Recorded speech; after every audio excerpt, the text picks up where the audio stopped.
할머니, 제발 저희 회장님을 만나 주십시오. 회장님께서 당신을 꼭 뵙고 싶어 하십니다. 검은색 고급 승용차 세대가 좁은 골목길에 일렬로 서 있었어요. 양복을 차려입은 남자들이 제 반지하 집 앞에서 허리를 굽히고 있더라고요. 아니, 나 같은 폐지 줍는 할망구를 왜 그 양반이. 저는 어리둥절해서 손사래를 쳤습니다. 하지만 그들의 눈빛은 진지했어요. 할머니께서 하신 일은 정말 대단한 겁니다. 회장님께서 50년 사업하시면서 처음 만난 분이라고 하셨습니다. 도대체 무슨 일이 있었던 걸까요? 지금부터 폐지를 주우며 하루하루 살아가던 제가 우연히 주운 파란 통장 한 장 때문에 인생이 완전히 바뀌게 된 이야기를 들어보시죠. 이 이야기가 마음에 드신다면 구독과 좋아요 부탁드립니다. 여러분의 작은 관심이 더 좋은 이야기를 전하는데 큰 힘이 됩니다. 새벽 4시, 대부분의 사람들이 아직 꿈속을 헤매고 있을 시간, 제 하루는 이미 시작됩니다. 무릎을 짚고 일어서면서 신음이 절로 나왔어요. 73년을 살아온 이 몸뚱이는 이제 아침마다 제대로 펴지지도 않습니다. 허리는 굽고 무릎은 시큰거리고 손가락 마디마디는 퉁퉁 부어 있어요. 그래도 일어나야지. 일찍 나가야 좋은 거 주울 수 있어. 저는 낡은 옷장에서 남색 작업복을 꺼내 입었습니다. 세탁을 아무리 해도 지워지지 않는 때가 곳곳에 배어 있지만 저한테는 이것이 가장 소중한 작업복이에요. 아들이 명절 때 사준 옷이거든요. 부엌으로 나가서 어젯밤에 미리 끓여둔 된장국을 데웠어요. 밥은 어제 남은 것. 가습이 아끼려면 이렇게라도 해야 하니까요. 국에 밥을 말아 후루룩 3숟가락 떠먹고는 물 한 컵을 마셨습니다. 배부른 척은 해야지. 거울은 보지 않았어요. 볼 필요가 없으니까요. 어차피 주름진 얼굴, 헝클어진 머리카락, 예쁘게 꾸밀 일도 없고 꾸며봤자 나아질 것도 없어요.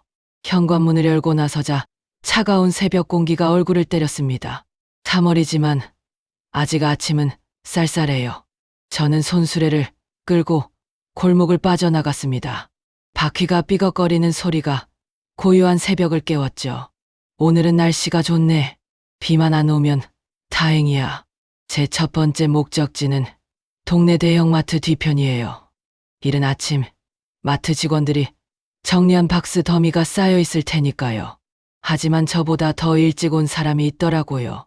어머, 순자 씨 아니가? 같은 동네에 사는 70대 할머니 김복순 씨였어요. 복순 씨도 일찍 나왔네요. 그럼요, 요새는 경쟁이 얼마나 심한데요. 조금만 늦어도 좋은 건 다 남이 가져가 버려요. 두 할머니는 박스를 손수레에 싣기 시작했습니다. 큰 박스는 무겁지만 값을 잘 쳐주고 작은 박스는 가볍지만 무게가 안 나가 별로예요. 경험이 쌓이니 이제는 눈으로 봐도 무게를 알 수 있어요. 순자 씨, 손주 학원비는 좀 보태드렸어요? 지난달에 10만 원 보탰어요. 그것도 며느리가 사양하는 걸 억지로 쥐어줬죠. 그래도 그렇게라도 하시니 다행이에요. 두 할머니의 대화는 담담했지만 그 안에는 삶의 무게가 실려 있었어요. 저는 마트를 지나 주택가로 향했습니다. 빌라와 연립주택이 즐비한 이 동네는 재활용 쓰레기가 비교적 깔끔하게 분리되어 있어요. 저는 능숙한 손놀림으로 종이류를 골라냈습니다. 신문지, 잡지, 박스, 책 하나하나 펴서 손수레에 차곡차곡 쌓아 올렸어요. 누가 보면 그냥 쓰레기 줍는 할머니지만 이것도 나름의 기술이 필요합니다. 어떻게 쌓느냐에 따라 무게가 달라지고 무게가 달라지면 받는 돈도 달라지니까요. 해가 뜨기 시작했어요. 제 손수레는 이미 반 이상 찼습니다. 하지만 더 주워야 해요. 오늘의 목표는 최소 80kg. 그래야 10,000원은 받을 수 있으니까요. 할머니, 또 나오셨어요? 출근하는 젊은 직장인이 저한테 인사를 건넸어요. 그래야죠. 이래야 먹고 살지. 날씨 추운데 건강 조심하세요. 고맙네요. 이렇게 따뜻한 말 한마디 건네는 사람이 있는가 하면 저를 피해 걷는 사람도 있어요. 냄새가 난다며 코를 막는 아이도 있고 저런 할머니는 자식들이 뭐 하나라며 수군거리는 사람도 있죠. 저는 신경 쓰지 않아요. 이미 익숙해졌으니까요. 오전 10시. 제 손수레는 폐지로 가득 찼습니다. 이제 고물상으로 가야 할 시간이에요. 고물상까지는 걸어서 20분 거리. 무거운 손수레를 끌고 가려니 허리가 끊어질 것 같지만 저는 쉬지 않고 걸었어요. 중간에 쉬면 다시 일어서기가 힘드니까요. 왔어요, 사장님. 순자 할머니, 오늘은 좀 많이 주웠네. 고물상 사장은 40대 중반의 남자예요. 이 동네에서 고물상을 한 지 벌써 15년. 저와도 그만큼 오래 알고 지낸 사이죠. 요새 사람들이 박스를 많이 버리더라고요. 택배를 많이 시키나 봐요. 그렇죠. 요새는 다들 인터넷으로 주문하니까.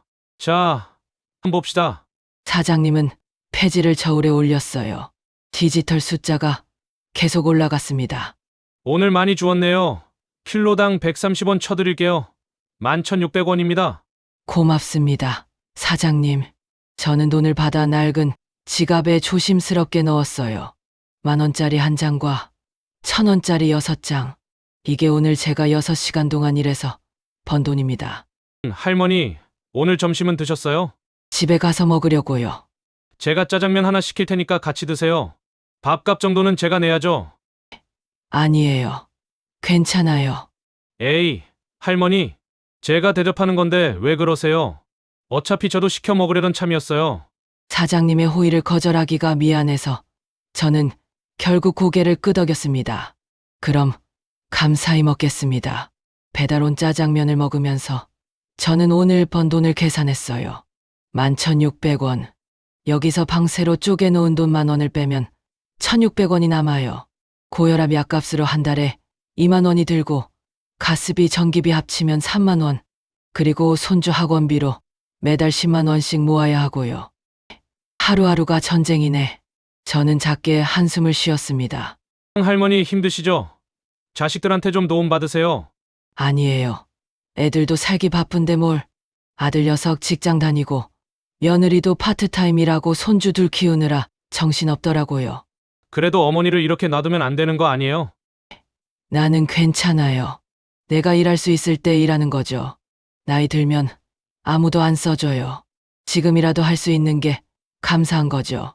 제 말투는 담담했지만 사장님은 그 안에 담긴 쓸쓸함을 느낀 것 같았어요. 점심을 먹고 집으로 돌아온 저는 잠시 누웠습니다. 온몸이 욱신거렸어요. 특히 무릎과 허리가 심했죠. 파스를 붙이고 싶지만 파스 한 장이 1,000원이니 아껴야 해요. 조금만 쉬었다가 오후에 또 나가야지. 저는 눈을 감았어요. 하지만 잠은 오지 않았습니다. 머릿속에는 온통 걱정거리뿐이었죠. 이번 달 월세는 냈는데 다음 달 월세는 어떻게 마련하나. 고혈압 약이 떨어지는데 병원에 가야 하나 말아야 하나. 손주 녀석이 학원 선생님한테 칭찬받았다는데 용돈이라도 쥐어주고 싶은데 그 애도 건강해서 다행이야. 아프면 일도 못하는데. 저는 스스로를 다독였어요. 이렇게라도 생각하지 않으면 하루하루가 너무 힘드니까요. 오후 2시 저는 다시 손수레를 끌고 나섰습니다. 오후에는 주로 상가 쪽으로 가요. 식당이나 카페에서 나오는 박스들을 수거하는 거죠. 할머니 오늘도 오셨네요. 단골 중국집 사장님이 반갑게 맞아줬어요. 네, 박스 좀 주세요. 오늘은 좀 적어요. 요새 장사가 안 돼서 배달도 많이 안 나가요. 그래도 괜찮아요. 있는 것만 주세요. 저는 박스를 접어서 손수레에 실었습니다. 그렇게 몇 군데 가게를 돌고 나니 어느새 해가 기울기 시작했어요. 오후 5시 저는 마지막으로 공원에 들렀습니다. 벤치에 앉아 잠시 쉬려고요. 온종일 걷고 쪼그려 앉고 일어서기를 반복하니 다리가 풀려요. 공원에는 저처럼 쉬고 있는 노인들이 몇 명 있었어요. 모두 비슷한 나이대, 비슷한 처지. 말없이 앉아있지만 서로의 삶을 이해하고 있죠. 오늘도 수고했어, 순자야. 저는 스스로에게 말했어요. 내일도 힘내자. 그렇게 제 하루가 저물어갔습니다. 집으로 돌아오는 길, 저는 슈퍼마켓에 들러 바나나 한 송이를 샀어요. 2,000원. 조금 비싸지만 손주들이 좋아하니까요. 주말에 아들네 집에 갈 때 가져다 줘야겠어요. 반지하 집 계단을 내려가면서 저는 문득 이런 생각이 들었습니다. 나는 언제까지 이렇게 살아야 할까? 하지만 곧 고개를 저었어요. 생각해봤자 소용없어. 살 수 있을 때까지 사는 거지. 열쇠를 꺼내 문을 여는 순간 좁고 어두운 집이지만 그래도 이곳이 제 유일한 안식처예요. 오늘도 무사히 끝났네. 저는 작업복을 벗고 낡은 옷으로 갈아입었어요. 그리고 부엌으로 가서 저녁 준비를 시작했습니다. 어제 남은 반찬과 밥, 오늘도 간단하게 때웠죠. 밥을 먹고 설거지를 하고 나면 저녁 7시, 저는 텔레비전을 켰습니다. 오락 프로그램이 나오지만 별로 재미있지 않아요. 그냥 소리라도 들리는 게 좋아서 켜놓는 거예요. 할머니, 나 왔어요. 갑자기 현관문이 열리면서 밝은 목소리가 들렸어요. 중학교 2학년인 큰손자 민준이었습니다. 어머, 민준이 웬일이야? 엄마가 할머니 반찬 좀 갖다 드리래요. 며느리가 싸준 반찬통을 내미는 민준이의 얼굴에는 웃음이 가득했어요. 고마워라. 엄마한테 고맙다고 전해. 할머니, 저 이번에 시험 잘 봤어요. 수학 90점 맞았어요. 그래? 우리 민준이 대단하네. 할머니가 용돈 줄게. 아니에요. 괜찮아요. 할머니는 할머니 쓰세요. 아니야, 받아. 할머니가 주고 싶어서 주는 거야. 저는 지갑에서 10,000원짜리 한 장을 꺼냈어요. 오늘 번 돈의 거의 전부지만 손자의 환한 얼굴을 보니 아깝지 않았습니다. 할머니, 감사합니다. 공부 열심히 해. 나중에 크면 좋은 사람 되고. 네, 그럼 저 갈게요. 숙제해야 해요. 민준이가 돌아가고 나자 저는 며느리가 싸준 반찬 뚜껑을 열었어요. 멸치볶음, 김치, 계란말이, 정성스럽게 담긴 반찬을 보니 눈시울이 뜨거워졌습니다. 며느리가 참 착해. 저는 조금 전에 준 10,000원이 아깝지 않았어요. 이렇게라도 손자에게 해줄 수 있다는 게 행복했습니다. 밤 9시, 저는 이불을 펴고 누웠어요. 온몸이 쑤시지만 오늘도 무사히 하루를 마쳤다는 안도감이 들었죠. 내일은 날씨가 좋으려나. 저는 천장을 바라보며 중얼거렸습니다. 비만 안 오면 좋겠는데, 하지만 저는 몰랐습니다. 내일 제 인생이 완전히 바뀔 일이 벌어질 거라는 것을. 다음 날 아침, 하늘은 잿빛으로 흐렸고 공기는 눅눅했어요. 날씨 예보를 보니 오후부터 비가 온다고 하더라고요. 에휴, 비 오는 날은 일하기 참 힘든데. 저는 한숨을 쉬며 우비를 챙겼습니다. 낡아서 곳곳이 찢어진 우비지만 없는 것보다 나았죠. 비 오는 날은 폐지가 젖어서 무게는 늘지만 값은 떨어져요. 게다가 손수레를 끌기도 힘들고 온몸이 다 젖어서 감기라도 걸리면 일을 못하고요. 그래도 나가야지. 안 나가면 돈을 못 버는데. 저는 평소보다 조금 늦은 5시에 집을 나섰습니다. 비는 아직 오지 않았지만 금방이라도 쏟아질 것 같은 하늘이었어요. 오전 10시, 저는 여느 때처럼 동네를 돌며 폐지를 주웠어요. 손수레가 반쯤 찼을 때 하늘에서 빗방울이 떨어지기 시작했습니다. 아, 벌써 오네. 저는 서둘러 우비를 꺼내 입었어요. 빗방울은 점점 굵어지고 이내 억수같이 쏟아지기 시작했죠. 비를 좀 피해야겠네. 저는 근처 공원으로 향했습니다. 공원 정자에서 잠시 비를 피하려고요. 손수레를 정자 아래로 끌고 가서 세워두고 저는 벤치에 앉아 숨을 돌렸어요. 푹. 갑자기 너무 많이 오네. 빗줄기는 점점 세졌습니다. 천둥 소리까지 들렸어요. 저는 우비 모자를 벗고 젖은 머리를 닦았습니다. 그때였어요. 정자 옆 쓰레기통 근처에 뭔가 놓여 있는 게 보였어요. 검은색 가방. 비를 맞아 흠뻑 젖어 있는 가방이었습니다. 누가 가방을 버렸나? 저는 궁금해서 가방에 다가갔어요. 가까이서 보니 버려진 것 같지는 않았습니다. 누가 두고 간 것 같았죠. 주인이 찾으러 오겠지. 저는 가방을 그대로 두려고 했어요. 하지만 비가 계속 쏟아지면 가방이 완전히 망가질 것 같았습니다. 일단 정자 안으로 옮겨놔야겠네. 저는 가방을 들어 정자 안으로 가져왔어요. 생각보다 가벼웠습니다. 안에 별로 든 게 없나 봐요. 벤치에 앉아 가방을 바라보던 저는 문득 궁금증이 들었어요. 안에 뭐가 들었을까? 주인 찾아주려면 연락처라도 있어야 할 텐데. 저는 조심스럽게 가방 지퍼를 열었습니다. 안에는 몇 가지 물건이 들어 있었어요.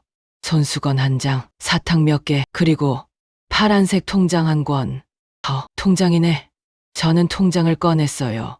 비닐로 한번 쌓여 있어서 물에 젖지는 않았습니다. 겉표지는 낡았지만 어느 은행인지 알 수 있었죠. 이 통장이 있으면 주인을 찾을 수 있겠네. 저는 통장을 펼쳤습니다. 이름을 보려고요. 그런데 통장을 펼치는 순간 제 손이 멈췄어요. 눈이 커졌습니다. 입이 벌어졌습니다. 이게 뭐야? 통장 잔행안에 찍힌 숫자. 8억 3천만 원. 8억 3천만 원. 저는 제 눈을 의심했어요. 숫자를 다시 세어봤습니다. 천만, 억, 10억. 아니, 억 단위가 맞아요. 8억 3천만 원.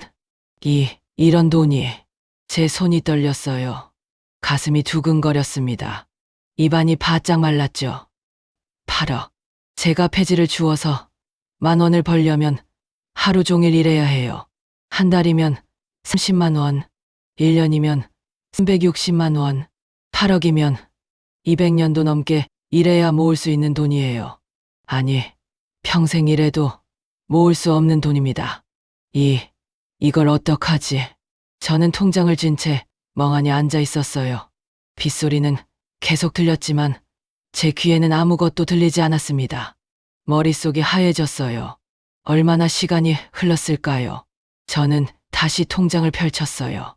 혹시 잘못 본 건 아닐까 싶어서요. 하지만 숫자는 그대로였습니다. 8억 3천만 원. 예금주 이름도 보였어요. 서진우. 남자 이름이었습니다.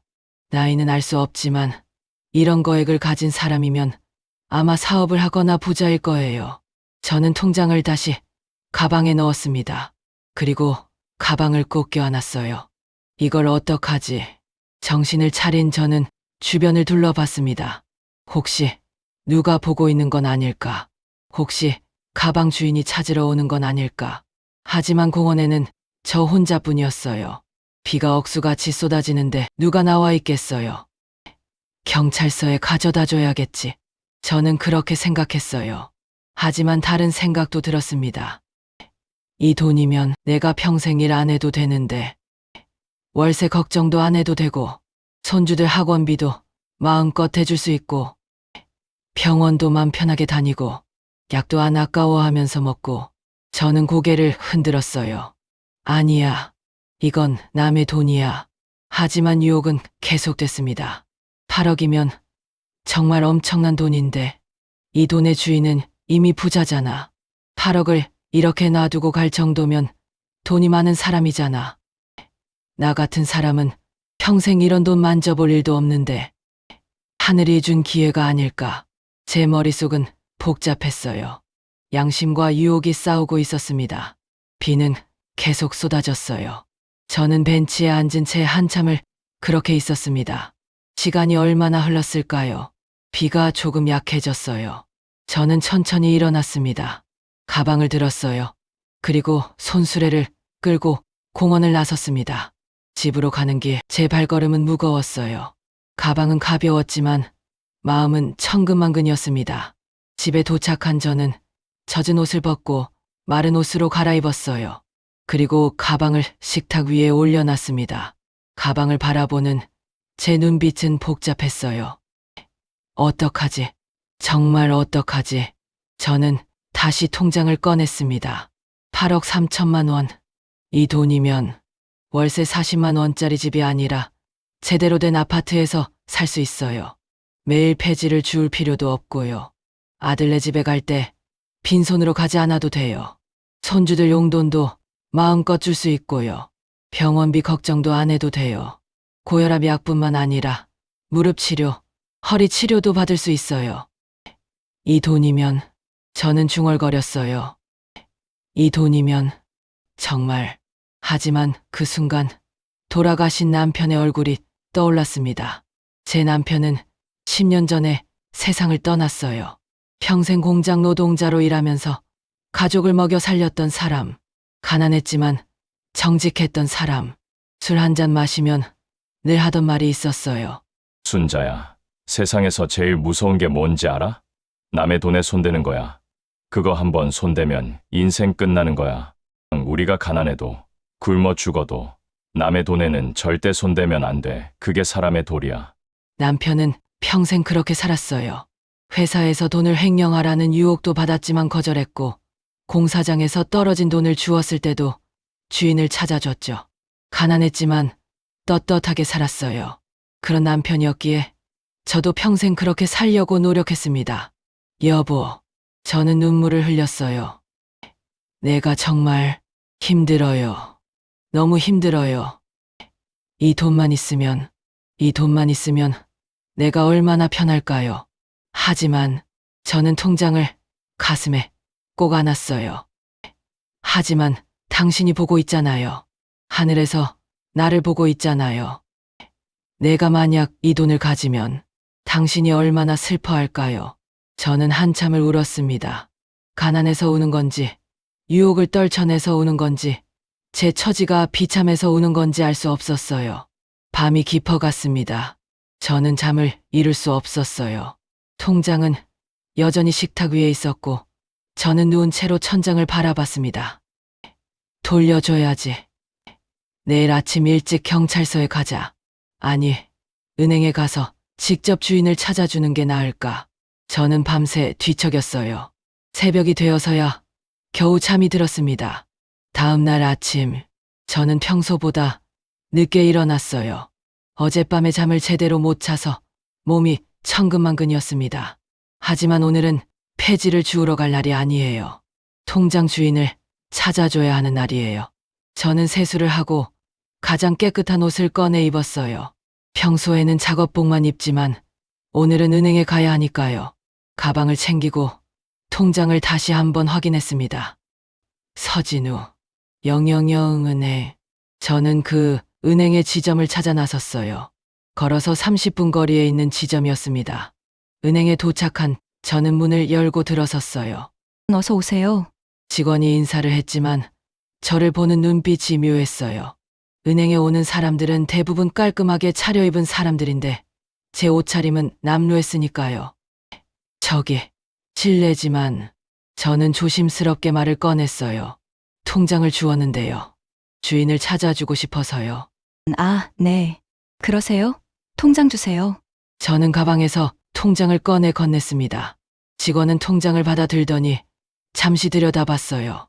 그런데 갑자기 표정이 변했습니다. 눈이 커지고 입이 벌어지고 저를 의심하는 눈빛으로 쳐다봤어요. 이게 어디서 나신 거예요? 공원에서 주웠어요. 공원에서 주웠다고요? 직원의 목소리가 날카로워졌어요. 이 통장 어떻게 손에 넣으신 거예요? 설마 훔치신 건 아니죠? 네, 아니에요. 제가 정말 주웠어요. 할머니, 이건 장난이 아니에요. 이런 거에게 통장을 그냥 주었다는 게 말이 돼요? 직원은 저를 의심했어요. 당연했겠죠. 8억이 넘는 돈이 든 통장을 누가 그냥 놔두고 갈까요? 정말이에요. 저는 주인 찾아주려고 온 거예요. 할머니, 거짓말하시면 안 돼요. 경찰 부르기 전에 사실대로 말씀하세요. 저는 당황했어요. 착한 일을 하러 왔는데 도둑 취급을 받는 거예요. 저는 정말 주웠어요. 할머니, 이러시면 저희도 곤란해요. 일단 경찰에 신고해야겠어요. 직원이 전화기를 들려는 순간 다른 직원이 다가왔어요. 뭐 문제 있어요? 선배님, 이 할머니가 8억짜리 통장을 주었다고 가져오셨는데 믿기지가 않아서요. 8억? 나이가 좀 더 있어 보이는 선배 직원이 통장을 받아들었어요. 이건 진짜네요. 서진우 고객님 통장 맞아요. 그래서 더 이상한 거 아니에요? 이런 거액을 누가 놔두고 가요? 선배 직원은 저를 찬찬히 쳐다봤습니다. 할머니, 정말 이거 주우신 거예요? 그래요. 어제 공원에서 가방째 주웠어요. 어느 공원이요? 명성공원이요. 선배 직원은 잠시 생각하더니 고개를 끄덕였어요. 이 고객님이 그 근처에 사시거든요.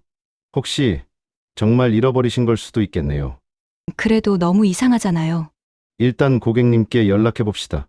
할머니, 잠시만 기다려 주세요. 선배 직원은 뒤쪽으로 가서 전화를 걸었어요. 저는 의자에 앉아 기다렸습니다. 주변 사람들이 저를 쳐다보는 것 같아 얼굴이 화끈거렸어요. 내가 왜 이런 취급을 받아야 하지? 착한 일 하려고 했는데 저는 속상했습니다. 10분쯤 지났을까요? 선배 직원이 돌아왔어요. 할머니, 고객님께 연락이 닿았어요. 정말 잃어버리신 거 맞대요. 찾고 계셨다고 하시네요. 그럼 제가 주운 게 맞나요? 네, 맞아요. 할머니 덕분에 큰일 날 뻔했네요. 정말 감사합니다.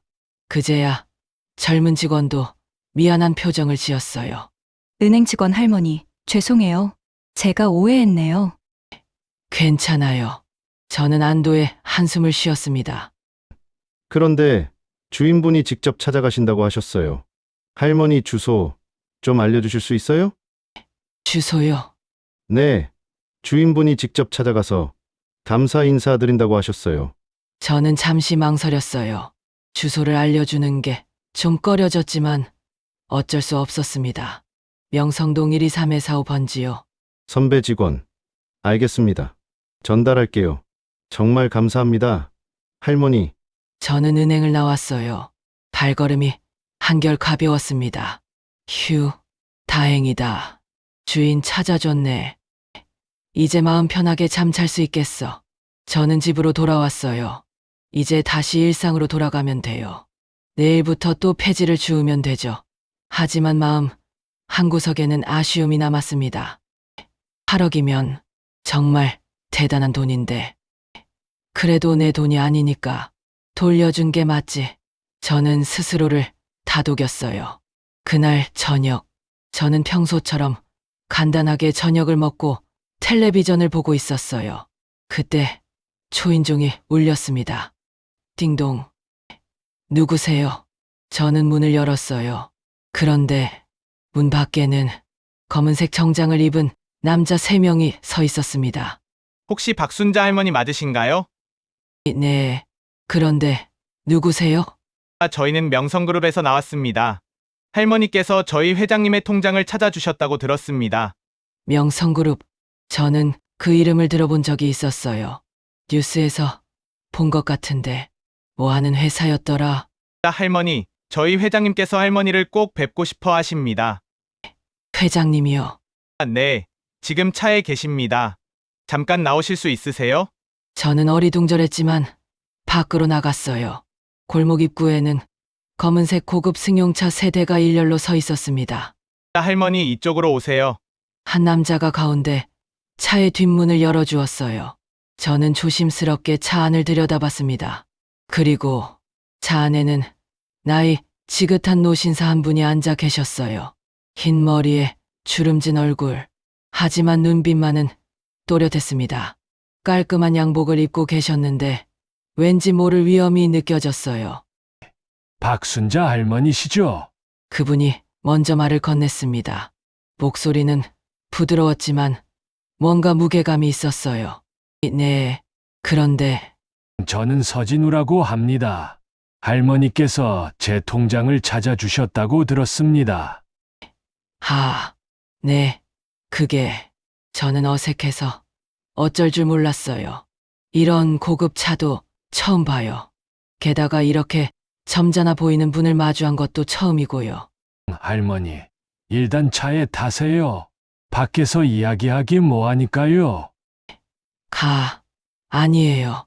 저는 괜찮아요. 에이, 제가 할머니께 인사드리러 온 건데 잠깐만요. 회장님은 제 손을 잡고 차 안으로 안내했어요. 저는 어쩔 수 없이 차에 탔습니다. 생전 처음 타보는 고급 승용차. 의자가 너무 부드러워서 앉는 것도 조심스러웠어요. 할머니, 정말 감사합니다. 회장님의 목소리가 떨렸어요. 가만히 보니 눈시울이 붉어져 있었습니다. 아니에요. 당연한 일을 한 건데. 아닙니다. 당연한 게 아니에요. 요즘 세상에 8억이 넘는 돈이 든 통장을 주어서 돌려주는 사람이 얼마나 되겠습니까? 회장님은 제 손을 꽉 잡았어요. 할머니, 제가 이 나이 먹도록 사업하면서 수없이 많은 사람을 만났습니다. 하지만 회장님은 잠시 말을 멈췄어요. 감정이 북받치는 것 같았습니다. 하지만 평생 단 한 번도 제 돈을 돌려준 사람이 없었습니다. 이내 제가 젊었을 때 사업 초기에 지갑을 잃어버린 적이 있었어요. 그 안에 그때 제가 가진 돈 전부가 들어 있었죠. 300만 원. 요즘 돈으로 치면 몇 천만 원이나 되는 돈이었습니다. 회장님은 먼 곳을 바라보며 말을 이었어요. 그 돈으로 사업을 시작하려고 했는데 잃어버렸죠. 경찰서에도 가보고 잃어버린 곳을 몇 번이나 찾아갔지만 아무도 돌려주지 않았습니다. 그러셨군요. 그때 저는 깨달았어요. 세상에는 정직한 사람이 정말 드물구나. 돈 앞에서는 다들 변하는구나. 회장님은 제 손을 더욱 꽉 잡았습니다. 하지만 할머니는 달랐습니다. 8억이 넘는 돈을 주었는데도 단 한 치의 망설임도 없이 돌려주셨어요. 아니에요. 저도 망설였어요. 저는 솔직하게 말했습니다. 밤새 고민했어요. 이 돈이면 제가 평생 편하게 살 수 있겠다고, 손주들한테도 뭐든지 해줄 수 있겠다고, 그런 생각 많이 했어요. 그런데도 돌려주셨잖아요. 돌아가신 우리 남편이 늘 그러셨거든요. 남의 돈에 손대는 게 제일 무서운 거라고, 가난해도 떳떳하게 살라고. 제 목소리도 떨렸어요. 남편 생각을 하니 눈물이 났습니다. 훌륭하신 분이셨네요. 그리고 할머니도 정말 훌륭하십니다. 회장님은 손수건을 꺼내 눈물을 닦았어요. 할머니, 제가 어떻게 이 은혜를 갚아야 할지 모르겠습니다. 말씀만 하시면 뭐든지 해드리겠습니다. 아니에요. 당연한 일 했을 뿐인데요. 할머니, 제가 알아봤습니다. 할머니께서 폐지를 주우시며 생계를 이어가신다고 들었어요. 저는 깜짝 놀랐어요. 어떻게 아셨을까요? 은행 직원한테 들었습니다. 할머니께서 반지하 집에 사시고 매일 새벽부터 폐지를 주우신다오. 회장님의 목소리가 더욱 떨렸어요.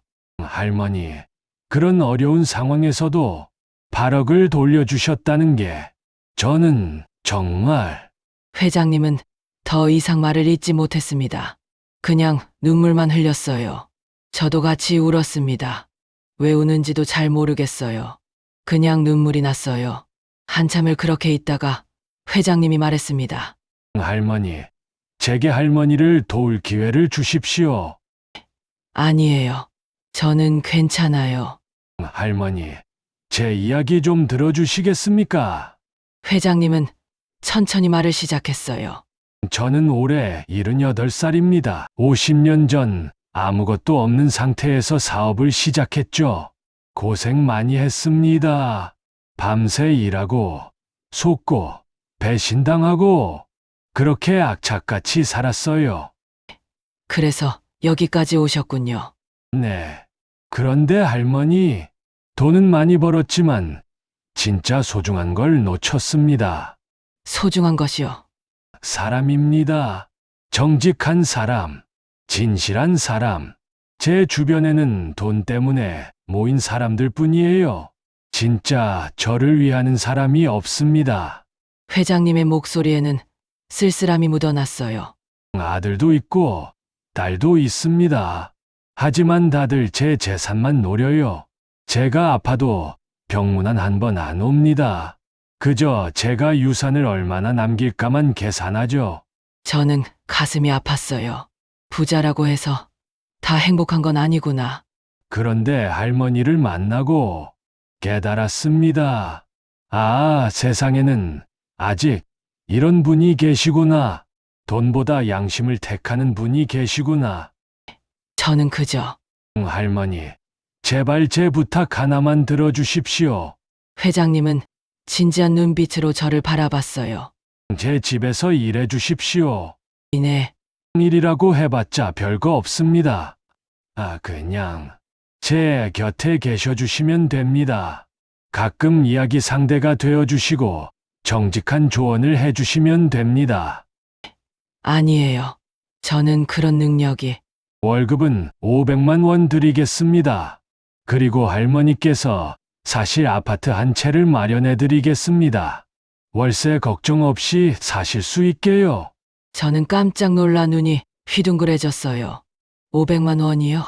네. 그리고 손자분들 학비도 제가 지원하겠습니다. 대학까지 전액 장학금으로요. 아니에요. 그건 너무 과분해요. 과분한 게 아닙니다. 할머니께서 저한테 돌려주신 게 8억인데 이 정도는 아무것도 아니에요. 하지만 저는 머뭇거렸어요. 솔직히 말하면 너무나 좋은 제안이었어요. 월급 500만 원이면 평생 걱정 없이 살 수 있어요. 아파트까지 준다니. 하지만 뭔가 떳떳하지 않은 것 같았어요. 회장님, 저는 배운 것도 없고 할 줄 아는 것도 없어요. 그냥 폐지나 줍던 할망구예요. 그런 제가 회장님 곁에서 뭘 할 수 있겠어요. 할머니의 정직함이 필요합니다. 할머니의 양심이 필요해요. 회장님은 제 손을 꼭 잡았어요. 할머니, 제발요. 제 마지막 부탁입니다. 제 남은 인생에 진짜 사람 한 명 곁에 두고 살게 해주세요. 저는 말문이 막혔어요. 회장님의 눈빛이 너무 간절했어요. 생각할 시간을 주시겠어요? 너무 갑작스러워서. 물론입니다. 천천히 생각하세요. 제 명함 드릴게요. 결정하시면 언제든 연락 주십시오. 회장님은 명함을 건넸어요. 금색 글씨가 박힌 고급스러운 명함이었습니다. 명성그룹 회장 서진우. 할머니, 오늘 정말 감사했습니다. 할머니 덕분에 제가 잃었던 걸 찾았어요. 통장 말씀이세요? 아니요. 사람에 대한 믿음을 찾았습니다. 회장님은 운전기사에게 뭐라고 지시했어요? 할머니 집 앞까지 모셔드려라. 아니에요. 걸어갈 수 있어요. 에이, 이 정도는 해야죠. 차는 제 집 앞에 멈췄어요. 할머니, 꼭 연락 기다리겠습니다. 네, 생각해 볼게요. 저는 차에서 내렸어요. 세대의 고급 승용차가 떠나가는 걸 보면서 저는 꿈을 꾸는 것 같았어요. 이게 정말 현실인가? 집으로 들어온 저는 명함을 식탁 위에 올려놨어요. 그리고 한참을 멍하니 앉아 있었습니다. 500만 원, 아파트, 손주들 학비. 너무나 좋은 조건이었어요. 하지만 동시에 두려웠어요. 내가 정말 그럴 자격이 있을까? 그냥 통장 하나 돌려준 것뿐인데 밤새 잠을 이룰 수 없었어요. 다음 날 아침 저는 아들에게 전화를 걸었어요. 여보세요. 아들아. 엄마, 무슨 일이세요? 아들아. 엄마가 상의할 게 있는데 오늘 점심때 좀 올 수 있니? 무슨 일인데요? 엄마 어디 아프세요? 아니야. 아픈 건 아니고 중요한 일이야. 알겠어요. 점심때 갈게요. 점심때가 되자 아들이 왔어요. 며느리와 손주들도 함께 왔더라고요.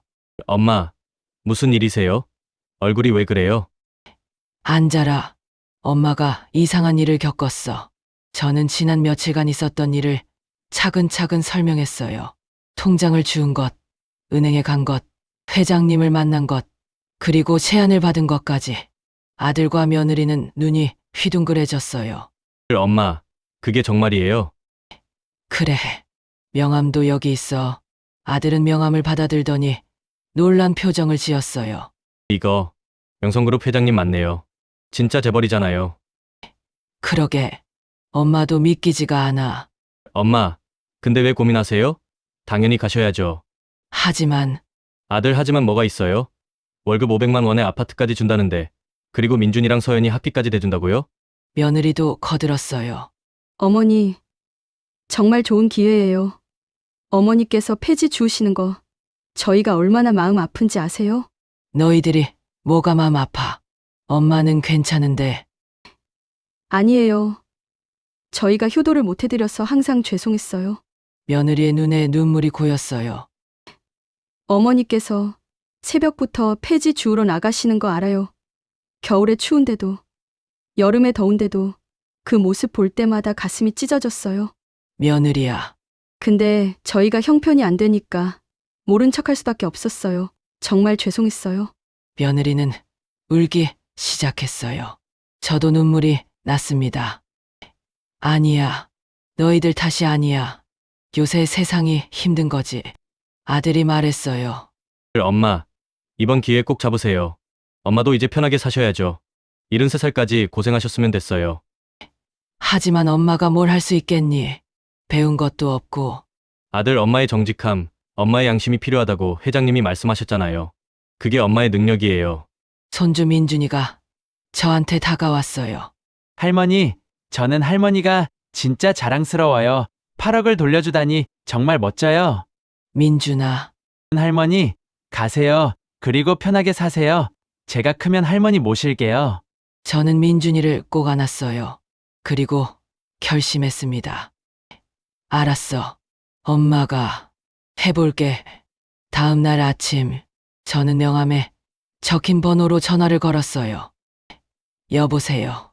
아, 할머니. 연락 기다리고 있었습니다. 저 회장님 제안을 받아들이고 싶어요. 하지만 조건이 하나 있어요. 말씀하세요. 일한 만큼만 받고 싶어요. 500만 원은 너무 많아요. 제가 그만큼 일할 수 있을지 모르겠어요. 회장님이 웃었어요. 할머니. 역시 할머니십니다. 알겠습니다. 할머니 마음대로 하시죠. 그리고 아파트는 나중에 제가 돈을 모아서 월세라도 드릴게요. 할머니, 그건 제 감사의 표시입니다. 월세는 필요 없어요. 하지만 할머니, 제발 받아주세요. 할머니께서 저한테 돌려주신 게 얼마인데요? 저는 더 이상 거절할 수 없었어요. 감사합니다. 제가 더 감사하죠. 다음 주 월요일부터 시작하시면 될까요? 네, 그렇게 하겠습니다. 전화를 끊고 나서 저는 창밖을 바라봤어요. 새로운 인생이 시작되는 것 같았어요. 73년을 살아오면서 이런 일이 생길 줄은 꿈에도 몰랐습니다. 한 달 후, 저는 명성그룹 회장님의 집에서 일하고 있었어요. 집이라기보다는 저택이었죠. 정원이 딸린 큰 집. 제가 평생 살던 반지하와는 천지 차이였어요. 제 일은 생각보다 어렵지 않았어요. 회장님과 이야기를 나누고 가끔 조언을 하고 함께 식사를 하는 것. 회장님은 저를 직원이 아니라 친구처럼 대했어요. 오늘 아침 산책 같이 하실래요? 좋아요. 우리는 정원을 걸었어요. 할머니, 제가 요새 고민이 하나 있어요. 무슨 고민인데요? 회사 후계자 문제입니다. 아들한테 물려줘야 하는데 그 녀석이 믿음이 안 가요. 왜요? 돈만 밝히거든요. 사업보다는 노는데 관심이 많고. 저는 잠시 생각하다가 말했어요. 회장님, 제 생각인데요. 말씀하세요. 사람은 기회를 주면 변해요. 아드님한테 진짜 책임을 주시면 어떨까요? 책임요? 네, 작은 프로젝트 하나를 맡겨보세요. 그리고 믿고 기다려보세요. 사람은 믿어주면 그 믿음에 보답하려고 노력하거든요. 회장님은 고개를 끄덕였어요. 좋은 조언입니다. 그렇게 해볼게요. 며칠 후 회장님이 저한테 말했어요. 할머니 조언대로 아들한테 프로젝트를 맡겼어요. 어떻게 됐어요? 놀랍게도 잘하고 있어요. 처음으로 진지한 모습을 보네요. 회장님은 환하게 웃었어요. 할머니 덕분입니다. 정말 감사해요. 그렇게 시간이 흘렀어요. 저는 회장님과 점점 가까워졌습니다. 아버지와 딸처럼, 할아버지와 손녀처럼. 회장님의 아들도 저를 찾아와 인사를 했어요. 할머니, 안녕하세요. 저는 회장님 아들 서민석이라고 합니다.